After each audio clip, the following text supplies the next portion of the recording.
Se você está gostando do nosso conteúdo, se inscreva no canal e deixe o like. E não se esqueça de comentar no vídeo de que cidade você está nos assistindo, para assim a gente saber até onde o nosso vídeo está chegando. E agora, vamos ao relato de hoje. Me chamo Guilherme. Esse relato aconteceu com meu pai, quando ele era bem jovem. Apesar de ter sido um grande sufoco, espero que vocês gostem.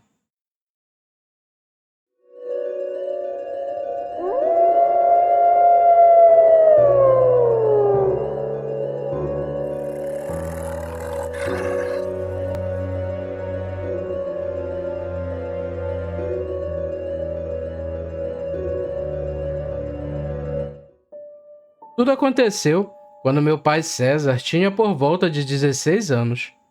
O meu pai morava com os meus avós, no estado do Pará, em uma região rural. Eles trabalhavam e viviam do que cultivavam no sítio.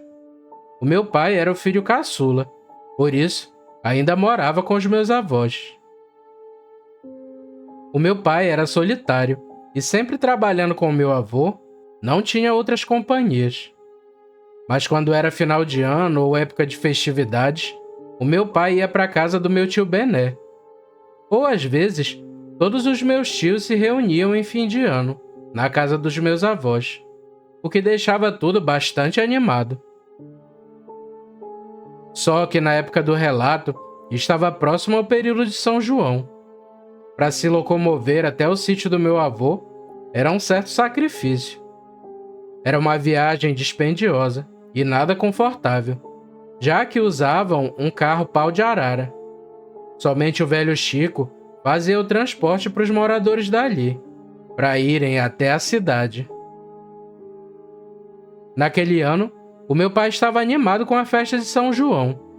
Próximo da casa do tio Bené, iam ter muitas festividades, e o meu pai já estava pronto para ir para essas festas. Ele queria ir alguns dias antes. Logo, se despediu dos meus avós e foi até o ponto onde o caminhão do velho Chico ia para buscar as pessoas. Chegando na parada, mais algumas pessoas também estavam esperando o transporte. Geralmente, ele vinha bem cedinho.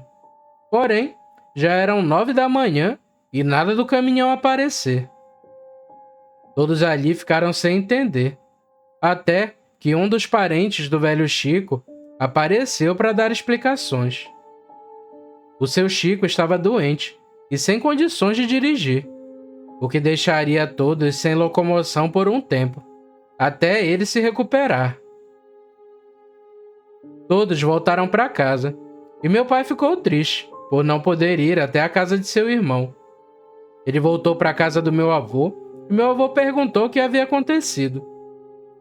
O meu pai explicou o que tinha acontecido devido à doença do seu Chico e disse que tudo havia dado errado. O meu avô então disse: Deus sabe o que faz, e desse jeito deve ter sido melhor. Mas o meu pai continuou pensando na viagem e não pensava em desistir. No dia seguinte, ele acordou cedo, pegou a sua mala e, antes de sair de casa, o meu avô perguntou para onde ele ia. Sem carro, não tinha como ele ir, mas o meu pai disse que ia andando mesmo e ainda teria tempo até as festas começarem. O meu avô questionou a distância. Se de carro a viagem durava um dia inteiro, imagine a pé. O meu pai teria que dormir na beira da estrada, e isso era perigoso. Em casa, ele estava na santa paz, mas saindo dali naquela situação, estava procurando sarna para se coçar. O meu avô não dava permissão para o meu pai ir, e a minha avó também não concordou. Mas meu pai estava teimoso demais, ao ponto de conseguir irritar o meu avô, e disse que por ele não ia, mas já que queria tanto sair de casa, que fosse logo de uma vez. O meu pai se despediu, tomou a bênção deles e pôs o pé na estrada. Ele andou o dia inteiro e só parou para comer a comida que a minha avó tinha preparado. Mas até hoje, ele diz que não sabe por que agiu assim, e se arriscou muito apenas por uma festa. No trajeto, o meu pai ainda passou pela casa de alguns conhecidos, mas chegou na estrada onde não tinham moradores.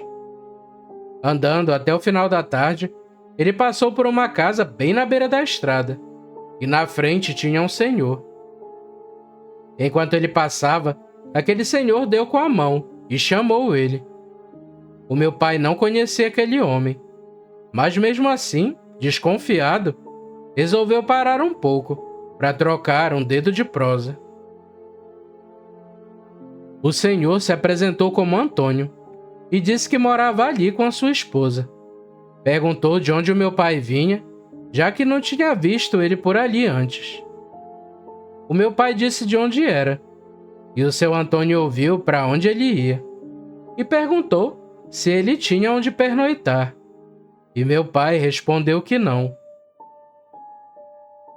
Seu Antônio ofereceu abrigo para o meu pai, que não o conhecia, e ficou com um pouco de vergonha, mas perguntou se podia atar sua rede numa árvore mais à frente de sua casa. O seu Antônio disse que ele podia botar sua rede ali mesmo na varanda, e que tinha muito espaço. Mas no final, o meu pai, mesmo com vergonha, aceitou ficar ali na casa daquele senhor. Conversa vai, conversa vem, o meu pai ficou curioso e perguntou como seu Antônio e sua esposa conseguiam morar num lugar tão afastado. Aquele velho disse que as terras pertenciam ao seu pai e que seus filhos haviam ido embora, mas que ele também tinha planos de ir embora dali muito em breve. Quando meu pai perguntou o porquê de querer se mudar, o seu Antônio disse que todas as suas criações haviam acabado, e agora um bicho aparecia na estrada, urrando e gritando, a coisa mais feia do mundo. E esse bicho acabou com a fartura de porco e de galinhas que ele tinha. Morando ali a vida toda, agora isso acontecia. Continuar ali era difícil. Iam procurar morar na cidade, próximos aos filhos. O meu pai perguntou que bicho era, se podia ser uma onça ou algum outro predador.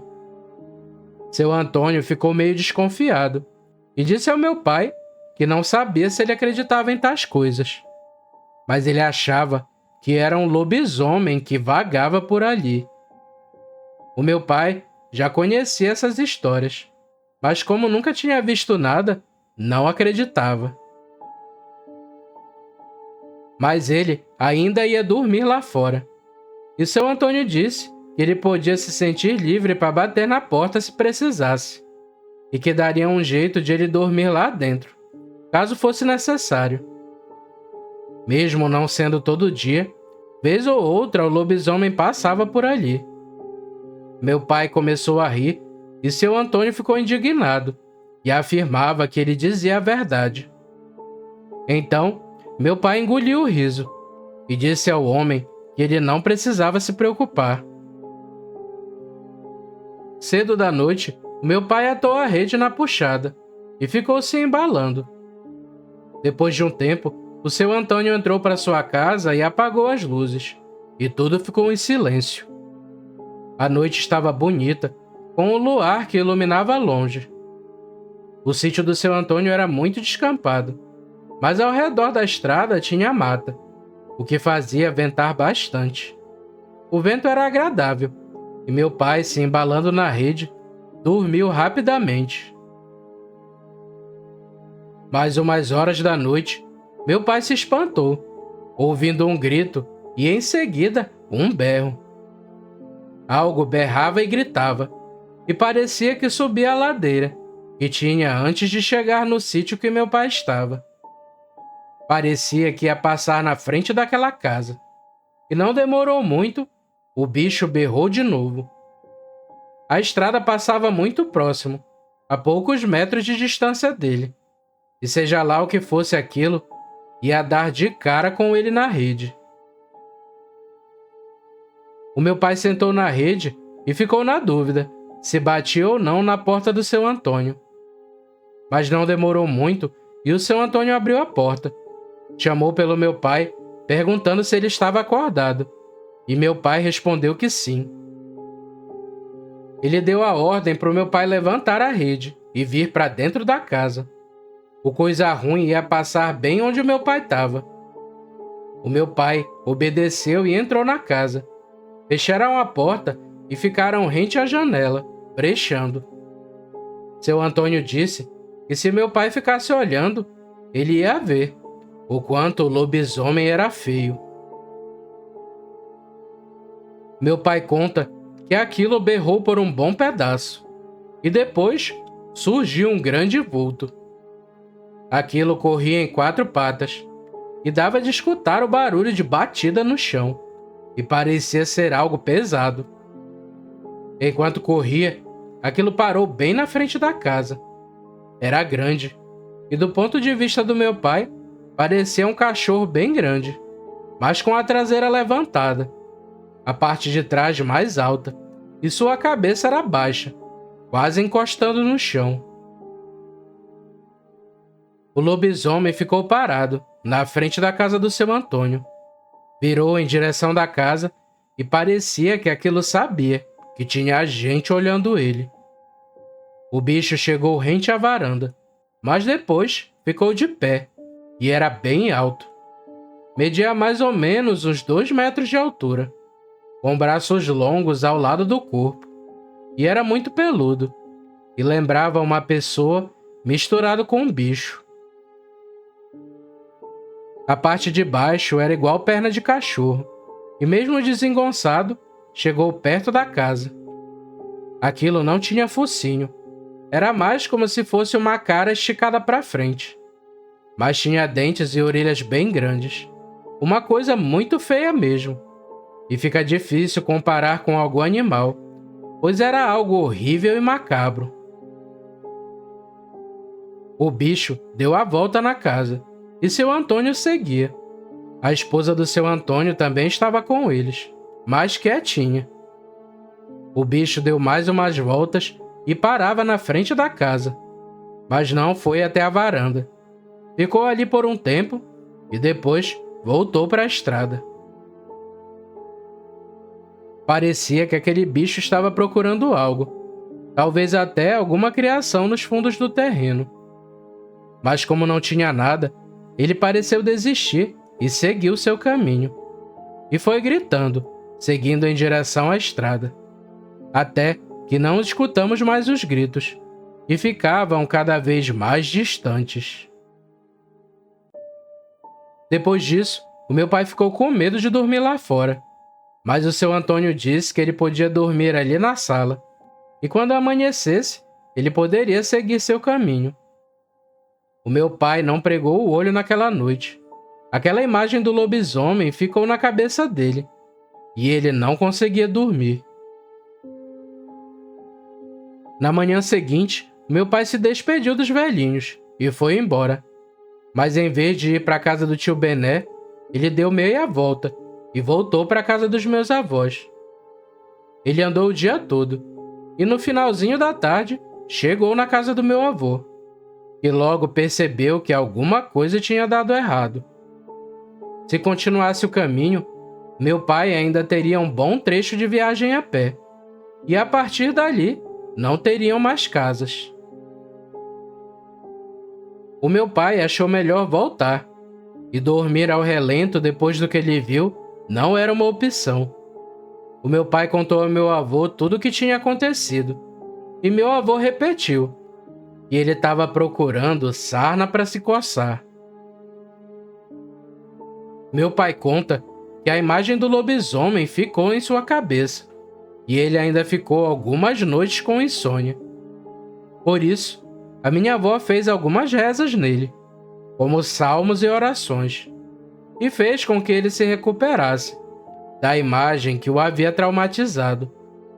E naquele ano, ele não foi mais para a casa do seu irmão, com medo de encontrar com o lobisomem. Bem, gente, Obrigado pela oportunidade de exibir o meu relato no canal. Desejo tudo de bom para vocês e fiquem todos com Deus.